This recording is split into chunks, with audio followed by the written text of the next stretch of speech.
Bamba Sanom, le grand joueur de terre. C'est l'année passée que j'ai connu son fils. Ouais. D'accord. En tant que collègue dans la formation. D'accord. Je lui dis, mais moi, toi, tu es Saint-Louisien. Il me dit, oui, moi, je suis Saint-Louisien. Je lui dis, mais moi, en Saint-Louis, j'estimais quelqu'un du nom de Bamba Sanom. Il sort sa pièce d'identité pour me dire que c'est son père. Voilà, mon ton père là, vraiment, je ne supportais pas son équipe, mais je l'admirais. Je parlais toujours de Bamba Sanom, tellement il avait un jeu de tête efficace, n'est-ce pas?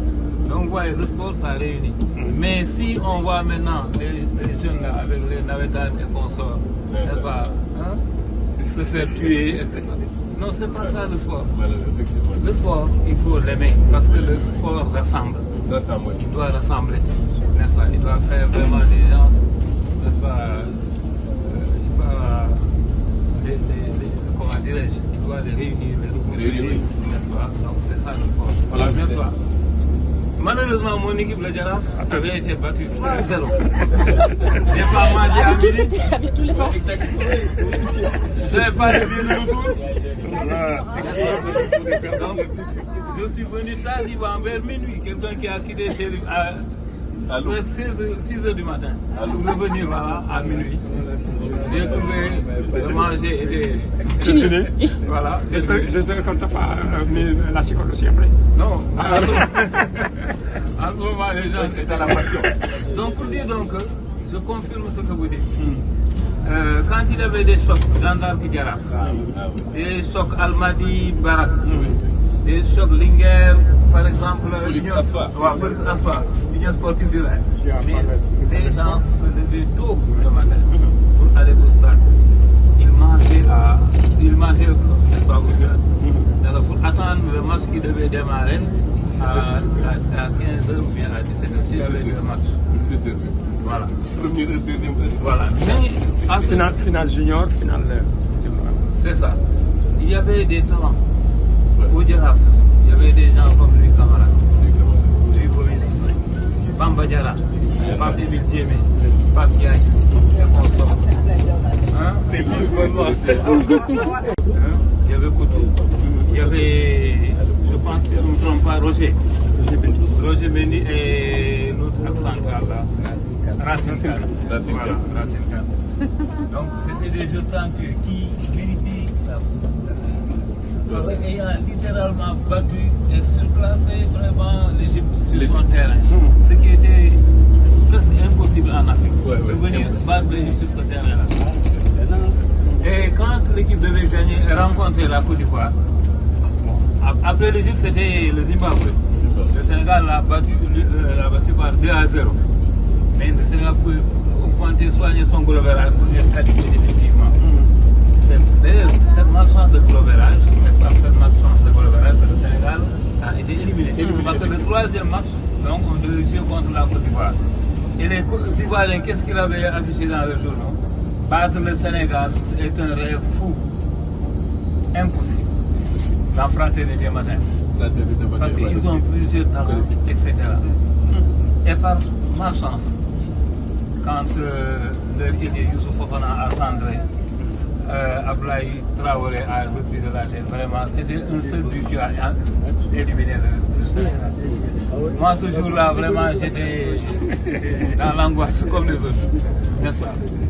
Ce sont des jours inoubliables. Depuis 60 ans, on court derrière, mais combien de fois on a participé?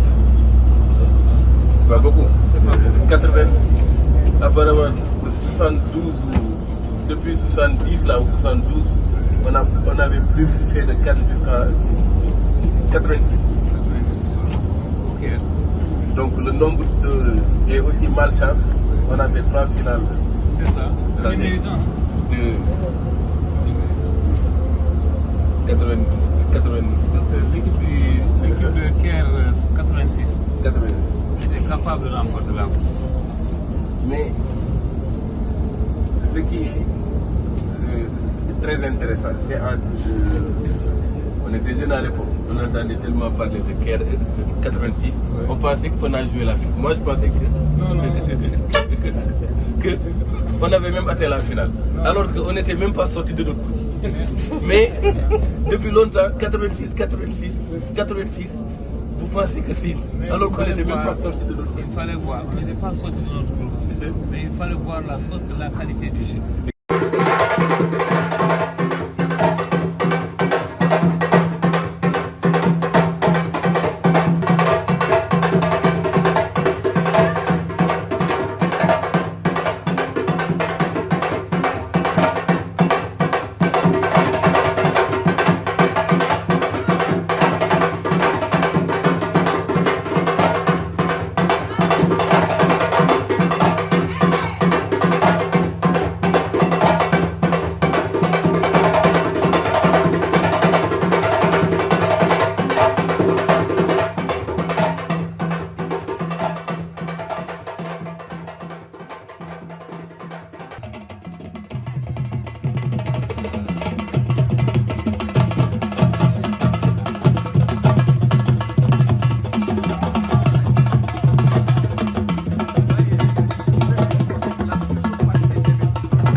information you can go and obtain.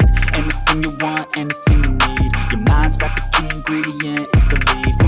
They deceive with the negativity, but I just slide right by that energy. Even when you feel low, you can still go.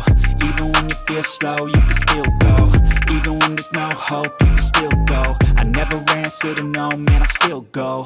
Go, go, go, go, go, go, go, go, go, go, go, go, go, go,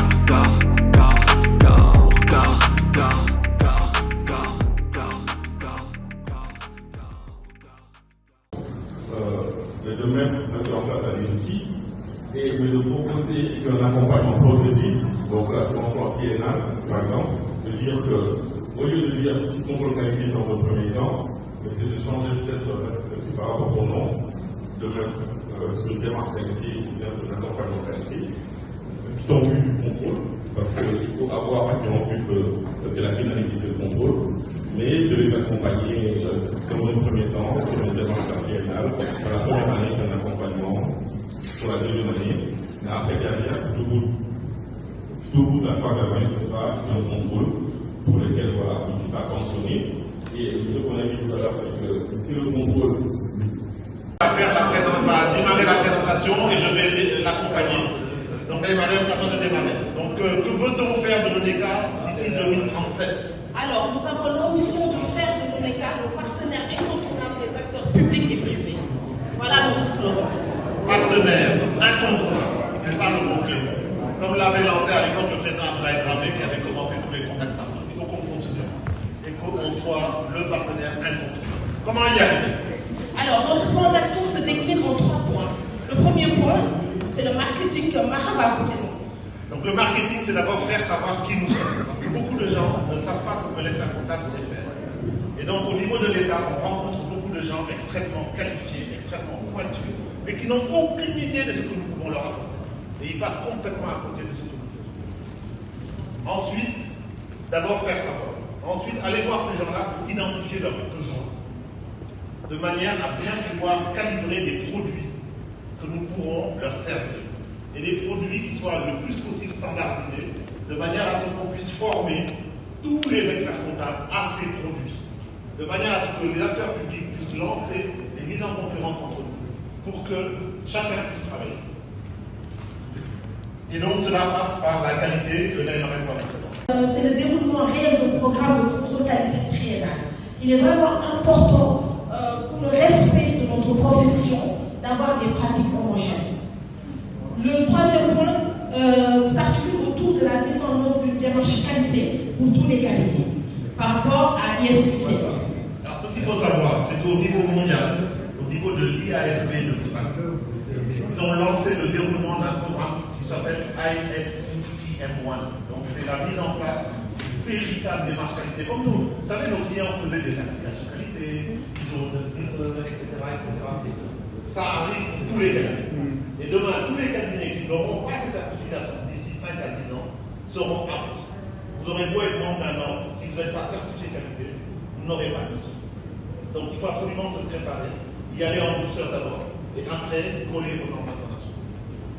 Alors, le dernier point au niveau de la qualité, c'est le knowledge et veille. Il nous faut être les pourvoyeurs d'informations. Il faut qu'on soit informé avant les autres acteurs. C'est pas trop mignon d'aller auditer un client qui fait en fait qui ne porte à notre connaissance une nouvelle circulaire par exemple de la CIMA. Il faut être informé avant. L'idée pour la pérennité, c'est de renforcer les cabinets. Comment les renforcer? Alors, il faut un fonds d'appui aux jeunes cabinets. Parce qu'on s'est rendu compte que quand on crée son cabinet, dans les premières années, c'est extrêmement dur de survivre. Donc, il faut du besoin en fondement, il faut de quoi investir. Et donc, l'idée serait, au-delà du fonds social qu'on avait créé à une époque, d'avoir un fonds permanent, roulant, de financement, et bien sûr qui sera remboursé, et qui peut refinancer à nouveau. Et on peut peut-être même se faire appuyer par des bailleurs de fonds. Parce que c'est leur intérêt que la profession se fait. Alors, le second point, c'est le développement d'outils informatisés. Et d'outils plus généralement, parce que je me rappelle, il y a quelques années, on avait développé un outil pour c'est Oumar Sam qui avait énormément travaillé dessus avec la proposition des normes, pour le dossier de l'expert comptable. Mais c'était papier, ou sur Excel. Donc comment arriver demain à avoir un outil, des outils. Moi je pense un peu à ce qui se fait dans les pays. Moi je suis dans un pays, j'ai la chance d'avoir un outil qui vient du monde entier. Mais c'est un outil qui est peut-être un peu inadapté pour ce que je fais ici. Mais comment faire demain pour avoir des outils informatiques qui fonctionnent et que tous les membres de la profession peuvent utiliser, de manière à avoir une démarche qualité qui soit plus performante et qu'on peut développer avec les acteurs informatiques. Et le dernier point pour la pérennité s'articule autour de la massification, parce qu'il nous faut être beaucoup plus nombreux pour aller beaucoup plus loin. Seul on va vite, quand on est plus nombreux, on va à bon port. C'est comme ça qu'on dit. Donc, au niveau de la massification, il y a attirer les jeunes. Attirer les jeunes. Donc, il nous faut participer à des forums écoles pour vraiment avoir une meilleure attractivité de la profession. Et un point vraiment important, il nous faut une refonte de l'accès à la profession. Aujourd'hui, je vais compléter. Aujourd'hui, on peut devenir expert comptable si on a le diplôme qui s'abstient au-delà de souffrances terribles. Ce qui fait que beaucoup de gens sont découragés. Il faut qu'on voit comment revoir ce système d'accès pour que tout en maintenant la qualité finale, on ait beaucoup plus de monde. Et en France, la VAE fonctionne très bien. Je pense qu'il faut qu'on l'introduise dans la zone. Il faut qu'on en parle avec les autorités de la zone et qu'on règle ce problème. Mais ce n'est qu'un élément. Il y en a peut-être d'autres. Il faut qu'on y réfléchisse. Nous vous remercions. Merci pour votre attention.